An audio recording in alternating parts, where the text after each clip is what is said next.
అసలు మనం జాబు పోయిందనే విషయాన్ని అత్యవసరమైతే మన తల్లిదండ్రులకో భార్యకో భర్తకో తప్ప ఇంకొకరెవరికైనా చెబుతున్నామంటే మనం మానసికంగా బలహీనపడినట్టు లెక్క.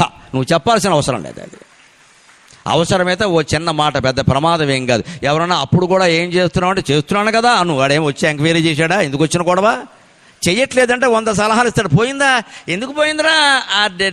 ఏ వెధవ సలహాలు ఇవన్నీ. ఇక్కడ మన అనారోగ్యాలు కూడా ఎవరికి చెప్పకూడదండి. కుటుంబానికి వైద్యుడు ఉన్నాడు, నమ్మాం, ఆయనకి చెబుతామండి.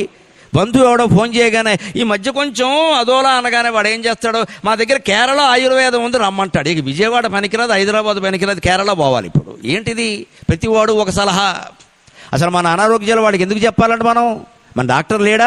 మన ఇంట్లో భార్య లేదా, భర్త లేడా? వాళ్ళకి చెబుతాం, పిల్లలకి చెబుతాం, బయట వాళ్ళకి ఎందుకండి చెప్పకూడదు.